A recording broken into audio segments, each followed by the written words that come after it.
Chapter 44. Cautions or Setting Up Precepts. Or fame or life, which do you hold more dear? Or life or wealth, to which would you adhere? Keep life and lose those other things. Keep them and lose your life. Which brings sorrow and pain more near? Thus we may see, who cleaves to fame rejects what is more great. Who loves large stores gives up the richer state. Who is content needs fear no shame. Who knows to stop incurs no blame. From danger free, long live shall he. Another translation. Name or person, which is more near? Person or fortune, which is more dear? Gain or loss, which is more seer? Extreme dotage leadeth to squandering. Hoarded wealth inviteth plundering. Who is content incurs no humiliation. Who knows when to stop risks no vitiation. Forever lasteth his duration. And a final translation.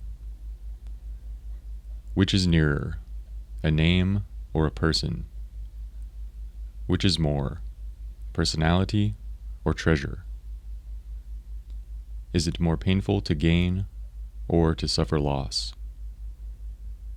Extreme indulgence certainly greatly wastes. Much hoarding certainly invites severe loss. A contented person is not despised. One who knows when to stop is not endangered. He will be able, therefore, to continue. This chapter challenges us to pause and reflect on what truly matters in life. Lao Tzu begins with a stark comparison.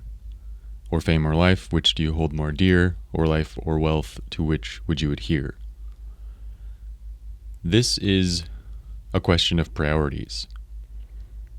What do we value most deeply? Fame and wealth are enticing. They promise recognition, comfort, and status. But these promises often come with a cost, one that's easy to overlook in the pursuit of ambition. Lao Tzu reminds us that the pursuit of external rewards can often distract us from what is truly essential, life itself. This line invites us to consider, what are we sacrificing for the things we claim to want? Are we trading away our peace, health, or relationships in pursuit of recognition or material success? To cling tightly to fame or wealth often means neglecting what nourishes us at a deeper level. Lao Tzu continues, keep life and lose those other things, keep them and lose your life, which brings sorrow and pain more near. The simplicity of the message here is striking. What's the point of accumulating wealth if it costs your health? What's the point of fame if it makes you miserable? The things we chase so feverishly often come with hidden burdens. Stress, insecurity, fear of loss. By choosing life over these pursuits, we can avoid unnecessary sorrow and pain. Life, in its simplest and purest form, is the foundation upon which all other joys are built. And without it, everything else loses meaning. Lao Tzu goes on to explore the consequences of misplaced priorities. Who cleaves to fame rejects what is more great. Who loves large stores gives up the richer state. The irony here is profound. In our pursuit of more recognition, more possessions, more accomplishments, we overlook the greater treasures already within our grasp. The pursuit of fame may seem grand, but it often means rejecting the quiet greatness of a content and balanced life. The love of material wealth may feel like a path to security, but it can lead to spiritual impoverishment as we lose sight of what truly enriches us. And this is not to say that ambition or material success is inherently wrong. Rather, Lao Tzu invites us to question the cost. When our lives are dominated by the pursuit of more, we can become like a person carrying an overflowing bucket, too focused on what we might gain to realize we're spilling what we already have. Lao Tzu then shifts to offer practical wisdom. Who is content needs fear no shame. Who knows to stop incurs no blame. From danger free long live shall he. Contentment, in Lao Tzu's view, isn't about resignation or complacency. It's about recognizing that true wealth comes from within. A content person does not need to prove their worth to others through fame or possessions. They are free from the shame that arises from envy or comparison because they understand they already have enough. To know to stop is equally powerful.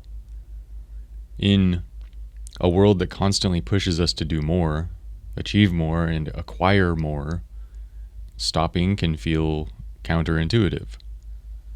But Lao Tzu reminds us that knowing when to stop is a mark of wisdom. It prevents us from overreaching and incurring harm, whether it be to ourselves, others, or to the world around us. Think of a person climbing a mountain.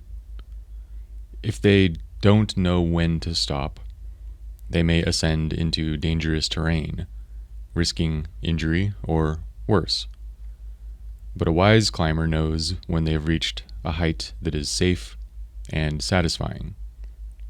They stop, they rest, and they enjoy the view. When we learn to stop before overindulging, overworking, or overcommitting, we protect ourselves from unnecessary danger.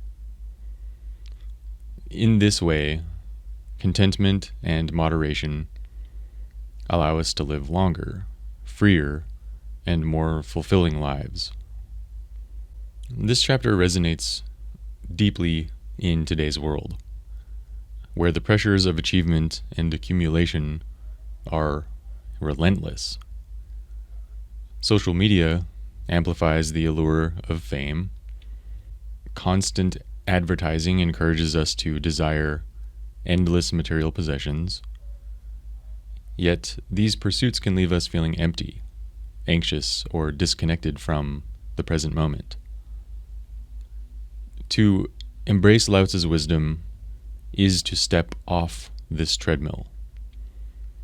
It's to recognize that fame is fleeting, wealth is impermanent, and the truest riches are found in the ordinary beauty of life itself. The joy of a quiet moment, the warmth of a loved one's presence, the simple satisfaction of enough. These are the treasures that endure.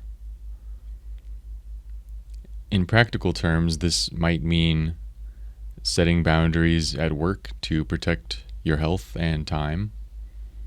It could mean decluttering your life of unnecessary possessions, or learning to let go of the need for external validation.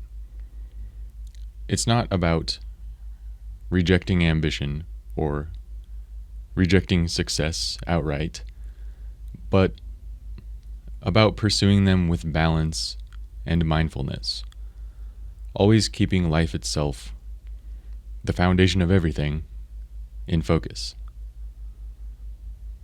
So, Lao Tzu's message in chapter 44 is one of clarity and simplicity. Life is precious, and the things we so often chase, fame, wealth, recognition, are secondary at best. By embracing contentment, knowing when to stop, and valuing life above all else, we free ourselves from unnecessary suffering. This is not a call to withdraw from the world, but to engage with it wisely. It's an invitation to live in a way that honors what is most essential, to find joy in the simple and the sufficient, and to remember that the greatest treasures are often the ones we already hold.